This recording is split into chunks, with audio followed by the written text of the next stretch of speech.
T'as déjà une offre qui tourne, t'as déjà un média qui t'attire des clients, t'as déjà un positionnement clair. Et peut-être que tu te dis, c'est bon, j'ai tout compris au soloprenariat. Mais spoiler, il n'y a jamais vraiment de ligne d'arrivée dans le soloprenariat. Laisse-moi te présenter l'exemple de Mélanie Hong. Mélanie a un business qui marche déjà très fort, et pourtant ça l'a pas empêché de continuer à optimiser son produit, à augmenter ses prix, à scaler avec de l'IA, et à vouloir créer un produit qui dépend encore moins de son temps. Dans son portrait d'incubé, tu vas découvrir pourquoi même les solopreneurs les plus expérimentés continuent à améliorer leurs actifs et leurs systèmes, et tu vas découvrir comment Mélanie a utilisé le format Bootcamp pour scaler encore plus fort.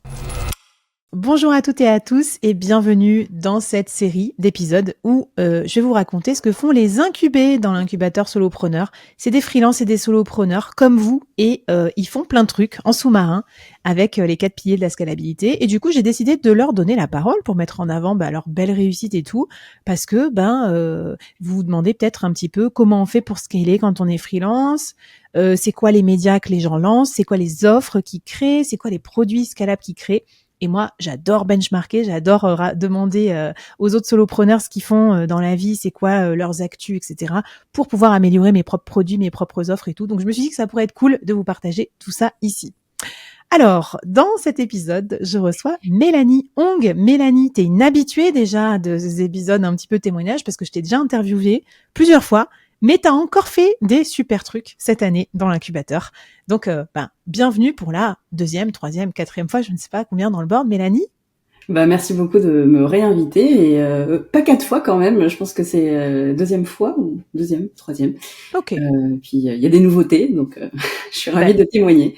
Trop cool. Alors avant qu'on commence, tu peux nous dire ce que tu fais dans la vie, c'est quoi ton activité et pourquoi, j'allais dire pourquoi tu avais rejoint l'incubateur, je vais plutôt te dire pourquoi tu es resté dans l'incubateur. Parce qu'en fait, l'incubateur, c'est un truc qu'on peut rejoindre et auquel on peut rester abonné aussi chaque année. Et donc toi, ça doit faire 3 ans, on va dire, qu'on travaille ensemble parce que d'abord, tu as commencé par le bootcamp et ensuite dans l'incubateur pour, je pense, ta 2e ou ta 3e année. Alors, raconte-nous ce que tu fais dans la vie. Alors, moi, je suis experte en stratégie podcast, mais aussi en création de contenu boosté à l'IA. Donc, en fait, pour résumer, j'aide les solopreneurs à construire leur contenu, vraiment tout leur contenu, LinkedIn, newsletter, podcast, mais en ayant une spécificité, c'est que je fais ça à partir du pilier podcast. Donc, c'est vraiment à partir du podcast que je les aide à créer tout leur contenu pour gagner du temps et avec aussi pas mal d'IA et d'automatisation. Trop bien. D'ailleurs, toi, tu m'avais aidé à créer tout mon workflow IA pour le podcast et je te remercie parce que ça, c'est trop bien. Moi, je passe 1 heure par semaine, allez, peut-être 2 heures à faire 2 épisodes de podcast et ensuite, j'ai plus rien à faire. Ça part dans des machines et ça se diffuse sur les internets avec l'aide de mes robots et de mon équipe de podcast management. Mais c'est quand même hyper intéressant de montrer que ton produit fonctionne bien et qui change la vie, quoi. Parce que plutôt que se dire tous les jours, ah putain, qu'est-ce que je vais poster sur LinkedIn? Ah putain, qu'est-ce que je vais raconter sur Instagram? Ça fait vraiment une énorme différence. Donc, merci pour ça. Qu'est-ce qui fait que t'es restée abonnée alors, Mélanie? Est-ce que tu peux nous raconter un petit peu? Oui, rapidement, donc comme tu disais, j'avais rejoint ton bootcamp première promotion qui m'avait permis de créer ce produit, en fait, cette prestation de productivité plutôt, parce qu'à la base, j'étais vraiment consultante dans tout ce qui est podcast et j'avais permis de spécifier grâce au bootcamp. Et je suis restée, je crois que c'est ma 2e année dans l'incubateur, parce que déjà j'avais bien aimé le côté émulation collective du bootcamp et pour rester à l'affût, alors pas des nouveautés parce que l'esprit sapin de Noël, je l'ai un peu ressenti parfois, tu sais, quand t'écoutes beaucoup de podcasts et que tu sais pas tellement où aller en termes de stratégie. Et là, ce qui me plaisait, c'est d'avoir de garder l'état d'esprit où, au lieu d'être tout le temps dans l'opérationnel, quand t'es solopreneur, tu fais plein de choses, se rappeler 1 fois par semaine que, au fait, qu'est-ce que je peux bosser sur mon business cette semaine?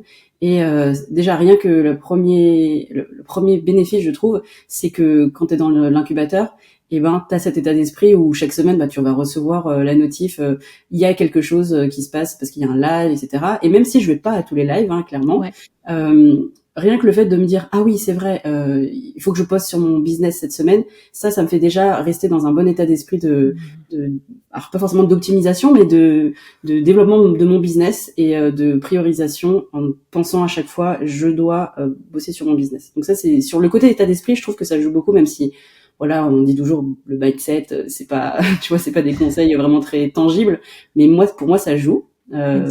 le fait d'être dans un état d'esprit de croissance, d'optimisation.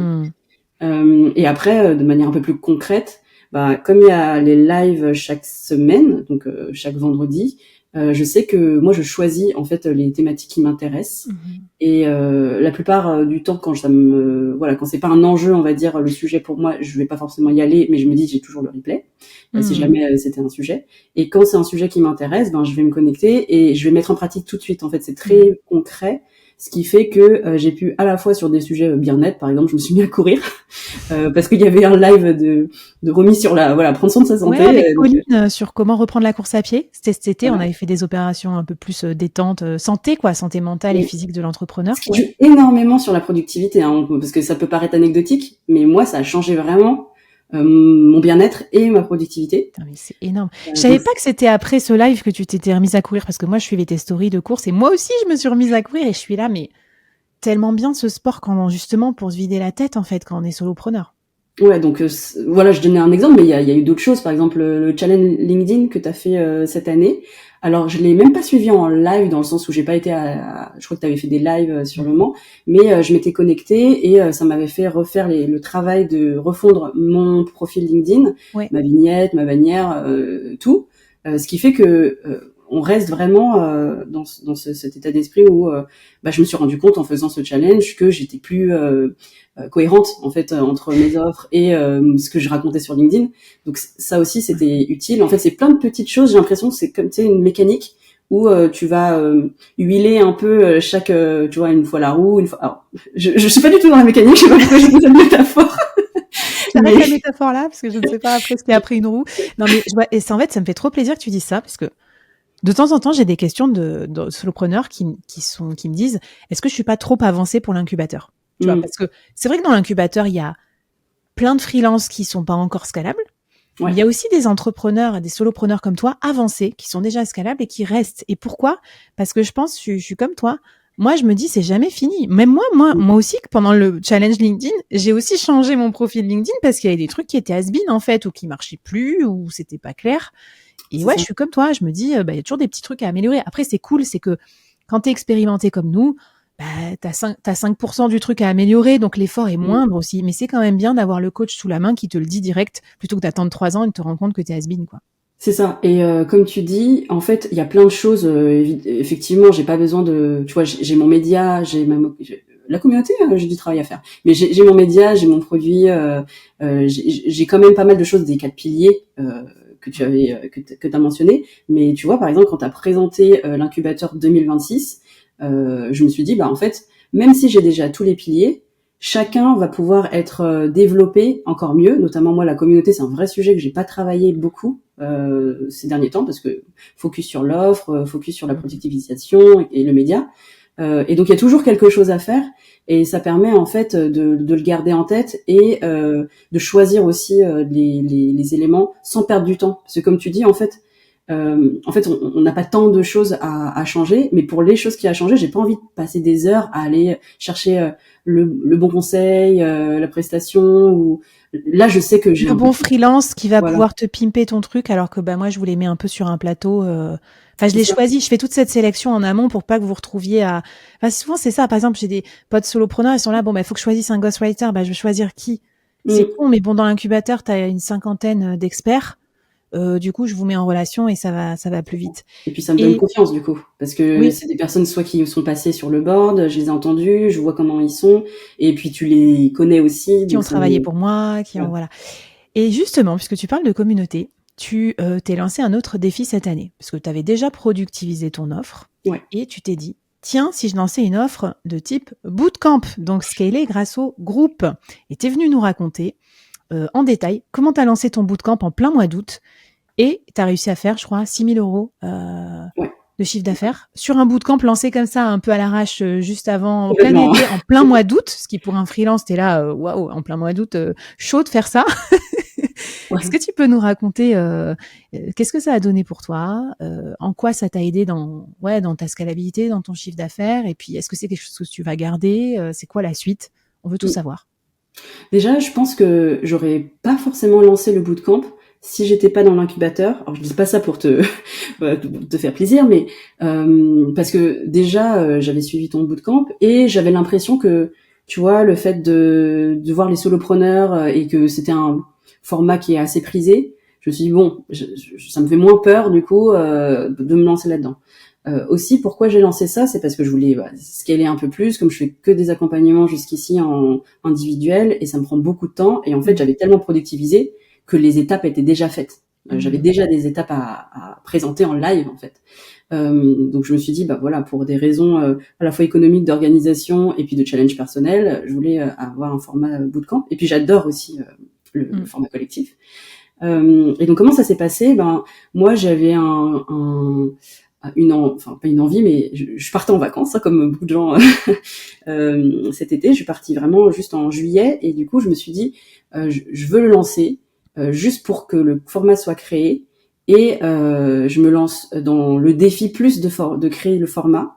Et je me suis pas donné un objectif en fait de chiffre d'affaires ou de nombre de personnes. Je voulais juste rembourser les frais que j'avais mis sur une partie de freelance copywriter, parce que j'avais pris quelqu'un qui m'écrivait les séquences email. Donc moi c'était vraiment ça mon enjeu. Et alors je vais pas peut-être te refaire tout le non, live. Non, mais en plus on a écrit un cas client, donc je vais le mettre en lien de cet épisode, comme ça si vous voulez aller geeker vraiment dans le détail de comment on lance un bootcamp de A à Z, c'est écrit dans le cas client qu'on a rédigé avec Mélanie. Mais je peux résumer peut-être sur les offres du coup. Ouais. C'est que en fait à un moment donné mon offre pour de prestations de création de j'appelle mon offre la podcast marketing machine, en fait assistant IA, tout un système pour faire en sorte que ta création de contenu elle soit automatisée à partir de ton podcast. En fait je l'ai tellement amélioré petit à petit, le service, la prestation, que j'ai augmenté mes offres petit à petit. Chaque trimestre, même chaque 2 mois, disons, cette année j'ai augmenté mes tarifs. D'accord. Et donc la même offre s'est améliorée, mais c'était toujours la même offre, et j'ai augmenté mes tarifs.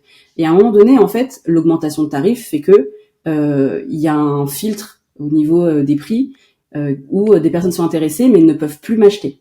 Donc t'étais passé de combien à combien qu'on ait une idée pour voir le type d'augmentation? Je suis passée de 600 € à 2500 en un an. Ah, génial, purée, waouh. Donc petit à petit, 600, 800, 1000, 1002, 1006 et jusqu'à 2500. Quel bon élève. Alors là, franchement, je vais mettre un portrait de toi, tu sais, employé du mois, incubé du mois, incubé de l'année pour ton augmentation de prix.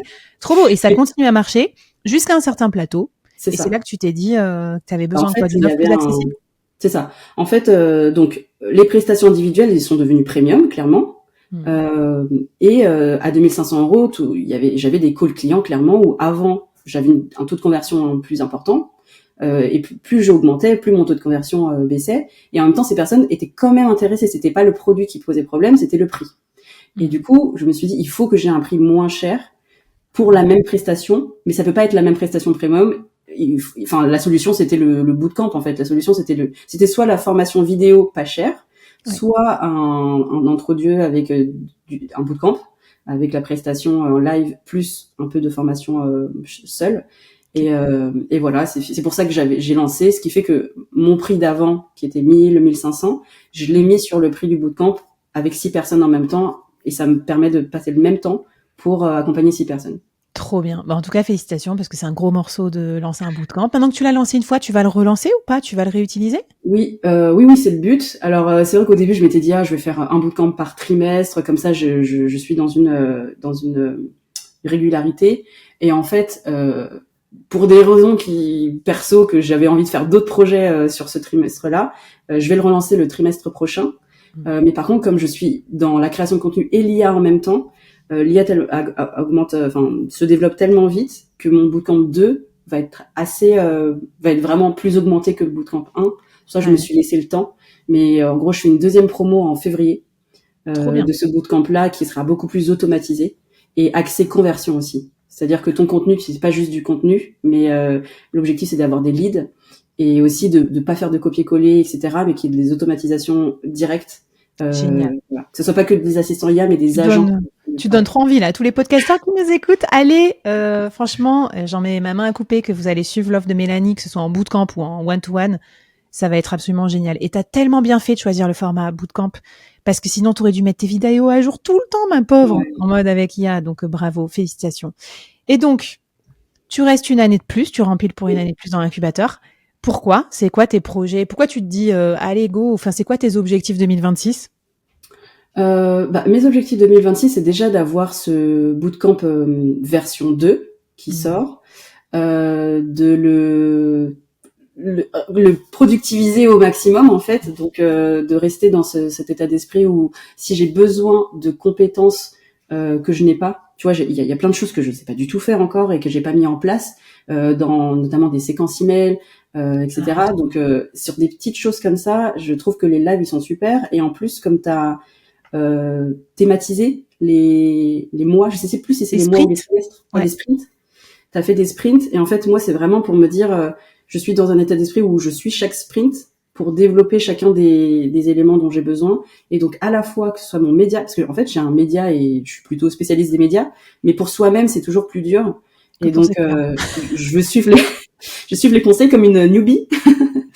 Et tu sais, moi, à la base, je choisis les sprints pour moi, en fait. Je pense que c'est un secret de polichinelle, mais je suis là. Bon, alors, qu'est-ce qu'il faut que je fasse cette année? Oh putain, je suis nulle en séquence email. Allez, vas-y, boum, on va faire un sprint, funnel de vente, séquence email.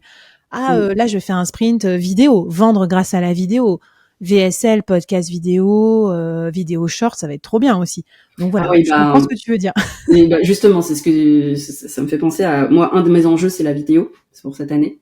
Donc c'est le bootcamp augmenté, mais bon, ça c'est de mon côté au niveau produit. C'est de développer la communauté parce que j'ai pas du tout mis l'accent là-dessus jusqu'ici. Donc là, j'ai tout à faire. Et de passer à la vidéo, faire des shorts et potentiellement aussi YouTube. Mais bon, ça on verra. Je peux pas m'avancer. Trop hâte de voir ça. Bon, bah écoute, génial. En plus, dans l'incubateur, il y a plein de podcasteurs. Donc, est-ce que ça t'a aidé à trouver des clients, par exemple, peut-être pas pour ton bootcamp, mais pour ton bootcamp pour tes offres ou des leads? Oui, au tout début, j'ai eu plusieurs clients, oui, qui sont venus de l'incubateur. Trop et bien. Clairement, alors des clients pas du bootcamp, mais individuels. Et ça a beaucoup aidé dans le sens où ils avaient totalement confiance parce que j'avais fait des lives, j'étais passée sur le board. Et puis toi, je travaillais avec toi pendant un an et demi, donc ils avaient totalement confiance, donc ça aidait beaucoup. Donc j'ai dû avoir 2 ou 3 clients au minimum. J'ai pas compté, mais ça aide à rentabiliser en plus, c'est cool quoi. Moi j'aime bien vous voir bosser ensemble. Hein. On a toujours besoin de. En fait, c'est très pénible aussi de trouver, comme tu disais, le bon prestataire. Est-ce que c'est le bon prix, combien ça coûte et tout. Donc ça aide aussi pour ça. Trop cool. Est-ce que t'as un petit message peut-être pour finir aux podcasteurs qui nous écoutent, aux solopreneurs qui nous écoutent? Qu'est-ce que tu as envie de leur dire pour l'année 2026? Pour l'année 2026, j'ai envie de dire, si vous avez un podcast ou si vous voulez avoir un podcast, essayez de le lancer ou le développer de manière stratégique. Et ce n'est pas une fatalité d'y passer 10 heures par semaine. On peut faire moins tout en faisant aussi bien, voire mieux. Donc ce que j'ai envie de dire, c'est intéressez-vous à l'IA. Même si c'est pas avec moi, hein, vraiment de manière générale, intéressez-vous à l'IA pour votre création de contenu.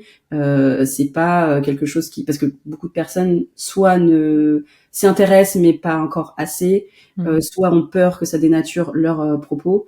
Et en fait, je pense qu'aujourd'hui, surtout avec toutes les évolutions qu'il y a, c'est indispensable. En fait, on pourra pas faire autrement, de manière raisonnée, parce que moi je suis aussi écolo, etc. Donc ça peut paraître paradoxal. Et respectueux des artistes, des auteurs. Exactement. Et tout ça. Ouais. On peut être éthique et s'intéresser à l'IA parce que ça change aussi beaucoup de choses dans sa vie.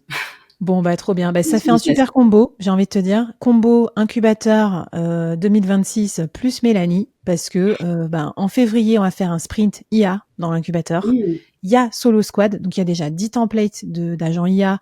Et déjà, mine de rien, il y a le template d'agent IA de newsletter, des trucs comme ça qui peuvent vous aider dans votre podcast. Et vous rajoutez à ça le bootcamp de Mélanie. Et là, vous avez un podcast du feu de Dieu qui vous apporte des clients hyper rentables, qui vous bouffe pas tout votre temps et qui vous aide à vous développer. Merci beaucoup, Mélanie, pour ton passage. Et j'ai envie de te dire à la prochaine fois pour que tu nous montres tout ce que tu vas développer en 2026. J'ai tellement hâte de voir ça. Merci beaucoup, Mélanie. Ciao, ciao.